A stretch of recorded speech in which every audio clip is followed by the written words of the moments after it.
Good evening. Oh, it's cold. This is the first time it's actually been freezing here in Atlanta since the last time. The glue's almost dry. Let's have a quick look. I think it's starting to look just fine. Everything is rock solid. Yeah, nothing's moving around. That's a good sign. Remember the first day I was a little worried about some of these things. I mean, I'm sure if I was rough with it, it would start falling to pieces. Now, the reason the tree's there is my wife saw the bolt there. She says, is that going to be there? No. So we've got some work to do. I want to leave it for another day or two. This video should probably be called Hurry Up and Wait. You have to quickly get it done and then wait forever. I want to get another bit of a layer on there and then some plaster bandage. Now, it'd be a shame to cover some of this stuff up, but that's the way the look will be. Quite what we're going to do down there is open to suggestions, I think. Anyway, it's well on the way. Tonight, I don't have a lot of time. I am worn out again. I've been smashing concrete up in my bathroom. But I have run a couple of trains. I thought I'd like to just show you that. I know you like watching trains as well as I do. We're just going to run two at the same time, and I'll show you what happens. So I've sent a couple of trains off around the layout. Blackmore Vale's going that way. And the 47 with night mail is going the other way. That's the glitch right there. That feather should not be on at that point. Green fine, but the feather not, because it would have indicated those trains could collide. Now what's going to happen is these two trains are going to pass probably somewhere over there in the corner. Yeah, right there. And it'll be interesting to see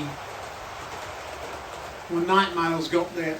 Yeah, it's having to wait. You see that? It slowed down and stopped briefly. What that was about was up here, that junction had to reset from the other train coming up the hill. Because I've asked them to end up back where they started, they don't need to go around the reversing loop. They should arrive back more or less at the same time. I see night mail's made it back first, but it did start first. There we go. And Blackmore Vale still creeping along nicely. I thought I'd sped that up a little bit. There we go. Now, this is where the 47 stopped or paused. From experience, I've found that it's quite common to have a train stop there. It would make sense then to put a signal there that tied in with that block, since that's where the trains are commonly stopping. It's because, although it looks like a long way, that junction wouldn't have been clear.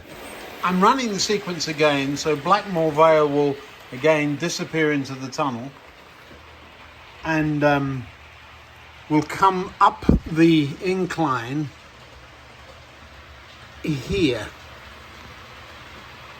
There it comes now.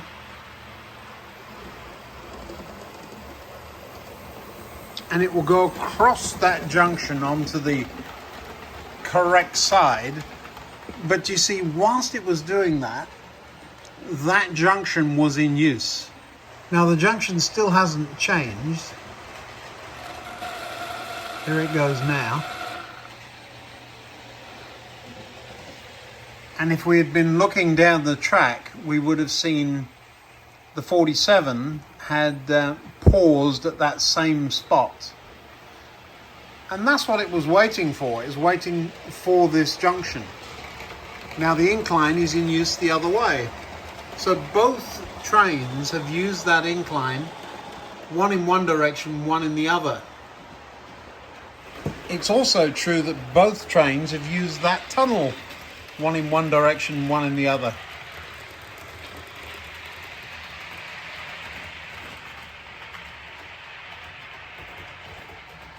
I've never thought of it this way before, but I suppose the real circuit is simply a loop of track with an enormous passing loop. Of course, that incline there that runs from the top deck down to the lower, it joins onto the other reversing loop. So it's coming off of this one and going down to the other one. Is rather a tricky little piece of track, isn't it? Without it, you have an enormous continuous run using both of the reversing loops. It would, of course, be quite possible to run that same sequence without using that single track incline at all. It would just take a whole lot longer. And this train would have to go around and come back into this one. I could do that actually, couldn't I? Let's have a look, see what happens if we try that. Now what I'm doing here is taking a risk. I'm running the schools. A couple of you have told me where I can find those traction tires, and I know in theory you're right. One of the problems is that a couple of the suppliers that you've mentioned are unwilling to ship internationally. So that's a first strike. Likely what I'll do is order them and have them sent to my brother, and he can pay the postage to send them here. But what I'm doing here, of course, is sending that locomotive onto the incline where it will stop. Well done then. It's a big section and it has stopped. Now what we're going to do is run that sequence of the other two locomotives again. So this time, Blackmore Vale is going to have to, I must get that, well that's interesting. Blackmore Vale has decided there isn't a way of doing it. There is, and she needs to find out how. Whilst the 47 is now busily catching up with everybody.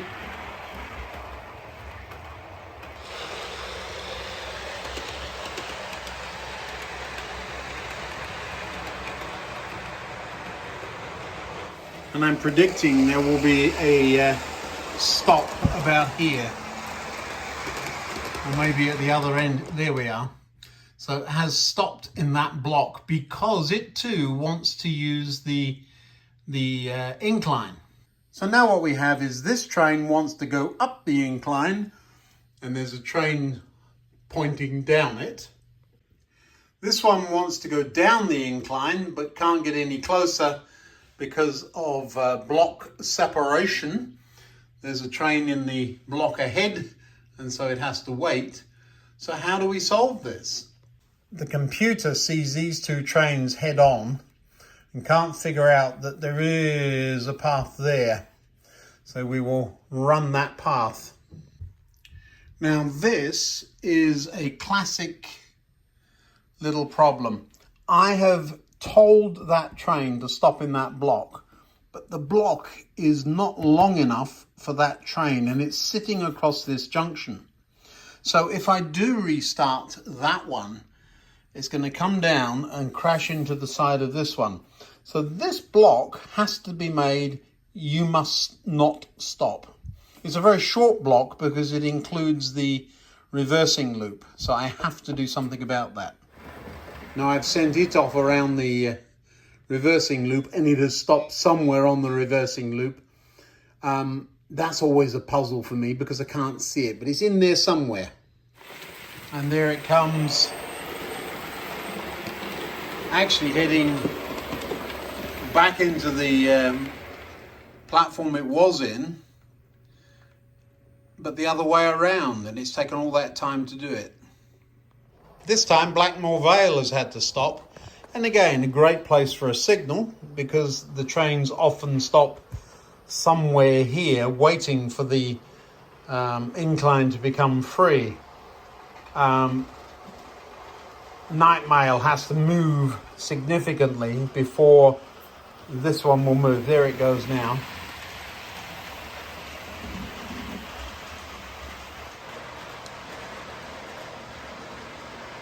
Now night mail is simply advancing one block at a time, so we'll very soon stop.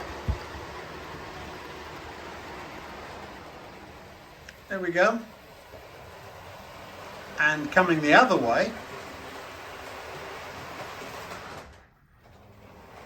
there was a brief pause while Blackmore Vale waited for the junction.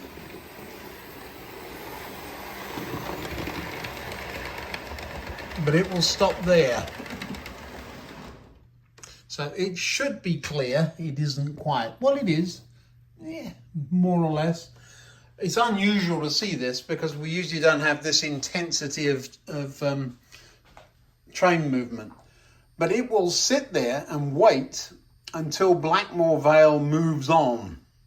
It can't go any further because once it's around the loop, it would run into the back of the night mail. So we're going to move night mail on a little bit. So night mail has been instructed to move to the next block. Once it does, yep, there we go. Blackmore Vale will go around the loop and stop within sight of the train in front.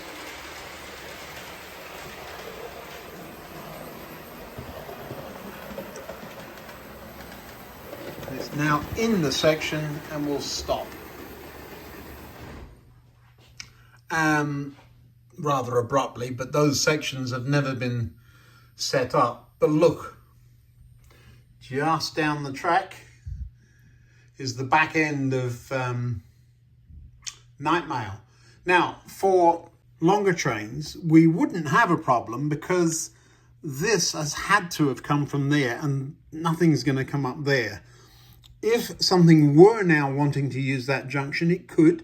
It would go down there. Remember, the trains are going to right side run on that junction. So this is perfectly clear, even though it's sitting on a point. Let's move night mail ahead.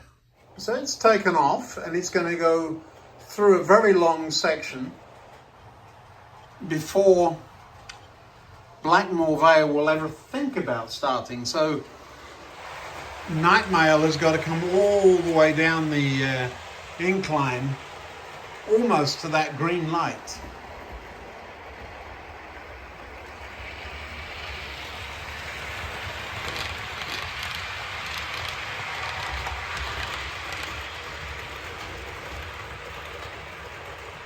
Now it's moved one section ahead. That's one section. That's huge, isn't it? We've got a green light. Oh my word, this crafty thing. What it's doing is giving a feather. So while the 47 sits there, blocking up the path ahead, I tell you, this signal has been very useful for me knowing what's coming. And now Blackmore Vale will come across the block ahead, say, you're not holding me up, and go around night mail. There you go. So that the passenger train, and now will cross back over to the side it wanted to run on before stopping in its platform. Very clever. So while I'm busily telling Blackmore to get there, I didn't specify how, but I had told night mail to advance one block at a time. Now I've now told it to come into its platform that way, but it can't. So it's going to go, oh, this is interesting. Talk about risky. It's found the path through the fiddle yard. This could end in tears. Now there's no reason why it couldn't have gone through its own platform and gone around the loop, but it's done that through the fiddle yard. Very clever.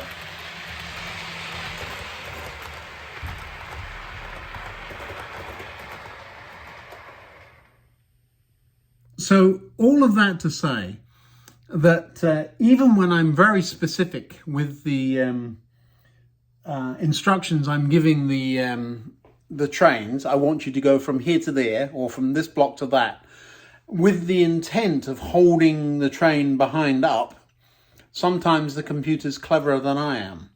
So it makes for interest in running. Now, all this time, oh, that's interesting. You've lost your carriages. There they are. You left them behind, you silly.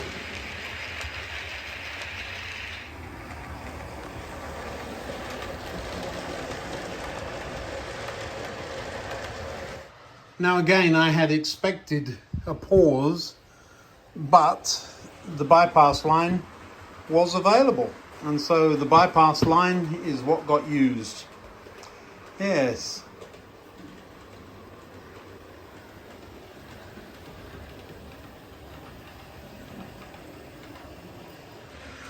One of the things that this right side running has caused is that trains now always go around that top reversing loop in the same direction. So they are always going that way round. That will help me with this.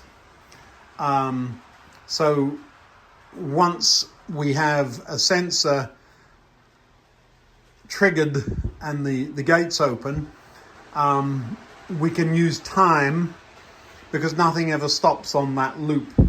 So that's, I'm thinking about it. We're not there yet, and we're not at the end of the year yet.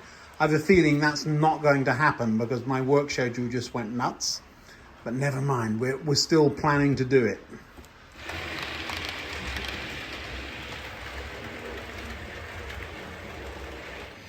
Now you've noticed where the trains have been stopping, and some of those sections are quite large, aren't they? Oh, that's lovely. Let's turn you around. It would be nice to sort out the blocks before I do much else, but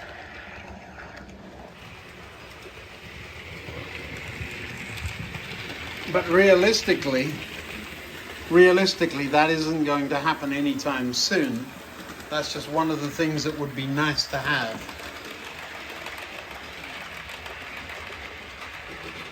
You'll note that all I did was said to that train, I want you to go that way, turn around and come back. There isn't a connection from the reversing loop back out of that tunnel. So this becomes really quite a significant run for a locomotive that's limping. But it's got to be done, hasn't it? I think in a day or two now, I'm going to have to lift out that high street. There's a little bit of work to do there still, isn't there? But yeah, generally I'm happy. Again, it's going that way round the loop, past the airport.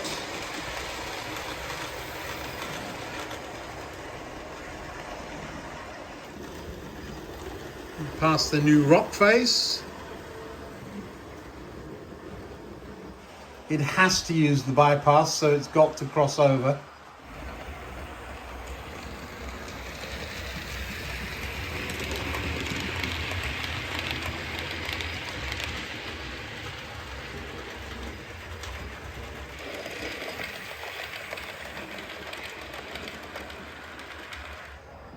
Quite a convoluted route, wasn't it? I have no idea how many point changes there were on the way, but significant number. And all of that to simply get the train to turn around and stop in the station. Now, if I had been running another train myself, because we don't have all the signals on the layout yet, I would have to stop and look at each point on the way. I think I've demonstrated that the train that is that I had asked to do something wouldn't run into the back of me, but I could still run into it. I could cause impossible situations too, where I've got two trains looking down the same track at each other. But for me, asking the train to do what I just asked it to do and then sitting back and watching it do that, there's almost an element of surprise. How's it going to do it? Is it going to obey the rules? Well, it is, but it's only going to obey the rules that I've set up. So I have to be a bit careful about how I set them up. All of this to say that block detection is wonderful. Automation on a layout as complex as this one is almost essential, I think. I'm sure you could do it without. There were 3 trains running at one time at one point there. I can't keep track of it. Big isn't the issue. It's the if I just used the folding dog bone, I think it's 75 feet long, so it would be 150 foot of track. I must measure it accurately for you, but it does take a train 5 minutes or 4 minutes and 59 seconds the last time we timed it to get around the whole loop. So quite a substantial circuit. Anyway, I quite enjoy the automation, the block detection, and the potential for signaling. Some of these longer trains, this one is pushing its luck at 5 carriages on a long locomotive, only just fit into some of the sections. And so it is important either to limit them from going into those sections or reduce their size or get it very accurate. This one's right now. We've had a train run past the front of it and the back, but you wouldn't want that any further back or any further forward for that matter. So that's as far as it can be without obstructing the bypass line there. So that one signal has helped me immensely. It indicates which way the route is set. Is there something going to derail me in front? But it doesn't set properly for next block occupied. That'll be our next thing. Now, one more thing before we go. How could we make these work? Well, I think we could. Just pop that one back for now and I'll get another one out and show you. So in my drawer of bits, there's a few of them. Not really sure where they've come from.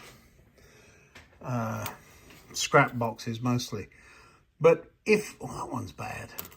But if I were to drill a hole in the middle of the red and the middle of the green, not huge, but big enough to show that there was a hole, but still leaving some of the red and green paint, and then had a, do you see that pip on there?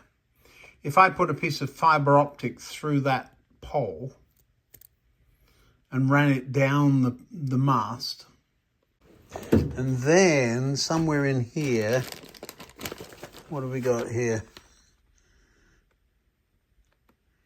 Colour yellow. No, that's not them. What's this? You see what it says there? Colour red and green. All right, so here's what was in that packet. It's an LED, quite a small one, with 3 legs. There's a common, and then there's a red, and then there's a green. So if you power them all up at the same time, it shows yellow, because the red and green mix. But if you put put the common to common and then have a switch that switches between the other two, this changes red to green or green to red. Now, having either this at the top, which I think is a little large, or a piece of fiber optic running up there, looking through a little hole, I think we can make that work. That's just an idea. So that's the idea for today. I'm not going to do it today because it's rather a long video already.